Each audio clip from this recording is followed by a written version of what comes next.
am Jordan. I play drums. I'm George, and I sing. With this record, we kind of toured for about 2 years straight on Crisis, and we were basically very road weary, and we needed to kind of come back, and so we decided to go on I think a bit of a hiatus. We ended up spending the better part of a year at home, which is something we'd never really done before. Most of the time we just we come off the road, we write for a month, we go to the studio for a month, back on the road immediately, promote the new record kind of thing. And this time we actually spent some time at home thinking about it. You know, we set up a rudimentary Pro Tools rig in our jam space and really tried to think about the songs and really kind of overthink them at times, you know, and really kind of immerse ourselves in it for a long period of time, which was nice. So I think that was a little bit different, but the whole writing process is just it's very collective between all of us. You know, usually the two guitar players come with riffs, and then we start piecing those riffs together into songs, and then everybody kind of inserts their own little bit into each song.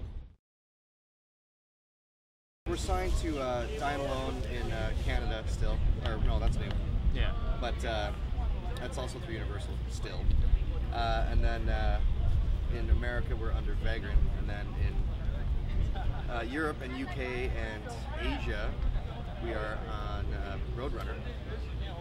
And what are we on in South Africa? I don't know. It's like a different record label there. I'm pretty sure a record label put out our stuff in Brazil as well. There you go. And then I don't know. So there's kind of a different label for every territory.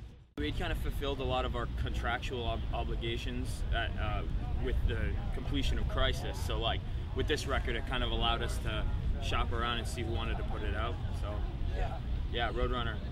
Our management kind of got in touch with them, and they were interested in putting the record out, and they seemed like they had a really good team of people to work with. So yeah, we went with it.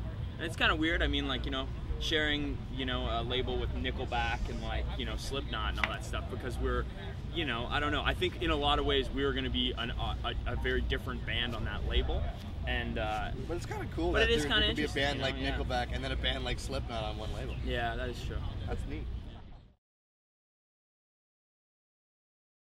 So much of that is just ingrained in Southern Ontario history. It's unbelievable. Yeah, everybody grew up, especially from our age. Yeah. You grew up watching that, and it'd be on after school, and for the time, it was it was really epic. They had and they were talking about homosexuality and AIDS before that was a big thing, and they were talking about, I don't know, yeah, they tackled a lot of issues. They did. It was a great show. And then Zit Remedy.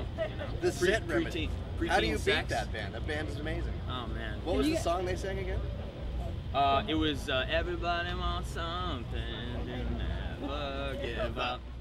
We had a song played during, I think, a drug sequence. A sequence where I think that a kid was taking acid or something. I don't know. Yeah. Drops acid, and then Alexisonfire comes on. Alexisonfire comes on. So, I think the big takeaway from that episode was take psychotropic drugs and listen to our records. They're much better that way. It's a fantastic mixture of everything.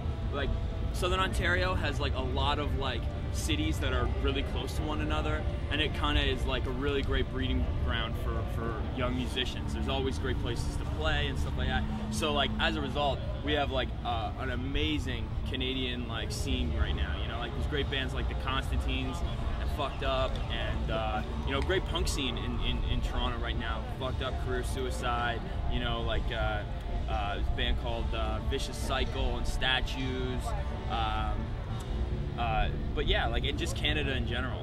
There's loads and loads and loads of good bands to